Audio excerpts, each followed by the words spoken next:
Motor cycle کا puncture لگواتے ہوئے میں فیصلہ کر چکا تھا کہ اس ہفتے بھی اپنے گھر واپس نہ ہی جاؤں تو بہتر ہے۔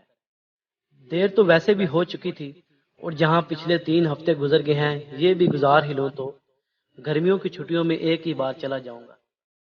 اسی سوچو بچار میں روڈ پر کھڑے میں نے 15-16 سالہ ایک نوجوان کو اپنی طرف متوجہ پایا۔ وہ عجیب سوالیہ نظروں سے میری جانب دیکھ رہا تھا، جیسے کوئی بات کرنا چاہ رہا ہو لیکن رش کی وجہ سے نہیں کر پا رہا تھا۔ جب پنکچر لگ گیا تو میں نے دکاندار کو 100 روپے کا نوٹ دیا، اس نے 40 روپے کاٹ کر باقی مجھے واپس کر دیے۔ میں موٹر سائیکل پر سوار ہو کر یوں ہی واپس شہر کی طرف مڑنے لگا تو وہ لڑکا جلدی سے میرے پاس آ کر کہنے لگا، بھائی جان میں گھر سے مزدوری کرنے آیا تھا، آج دہاڑی نہیں لگی، آپ مجھے واپسی کا کرایہ 20 روپے دے دیں گے؟ میں نے ایک چٹتی سی نگاہ اس پر ڈالی۔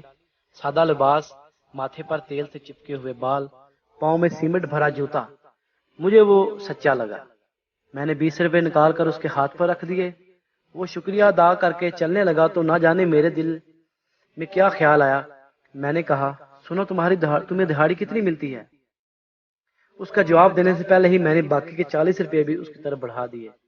وہ ہچکچاتے ہوئے پیچھے ہٹا اور کہنے لگا، نہیں بھائی جان، میرا گھر منڈالی شریف ہے، میں پیدل بھی جا سکتا تھا، لیکن کل سے ماں جی کی طبیعت ٹھیک نہیں، اوپر سے دہاڑی بھی نہیں لگی، سوچا آج جلدی جا کر ماں جی کی خدمت کر لوں۔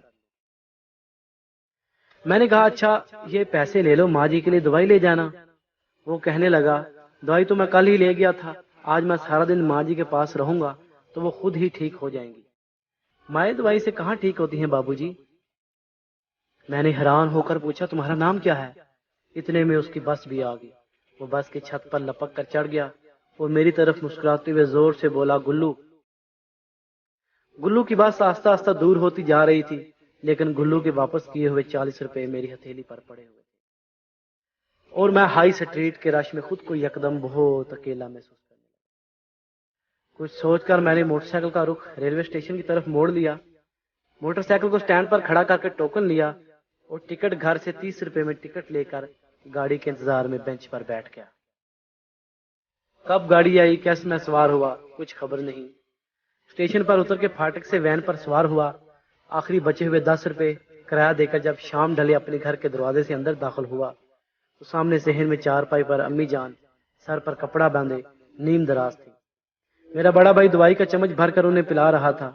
مجھے دیکھتے ہی امی جان اٹھ کر کھڑی ہوئی اور اونچی آواز میں کہنے لگی، او میرا پتر خیر سے گھر آ گیا ہے، اب میں بالکل ٹھیک ہوں۔ میں آنکھوں میں آنسو بھرتے ہوئے دوڑ کر ان کے سینے سے جا لگا۔ بس کے گیٹ میں کھڑے گلو کا مسکراتا ہوا چہرہ یکدم میری آنکھوں کے سامنے آ گیا اور میں سمجھ گیا کہ اس نے مجھے 40 روپے کیوں واپس کیے تھے۔ چراغ لے کر کوئی راستے میں بیٹھا تھا، مجھے سفر میں جہاں رات ہونے والی تھی۔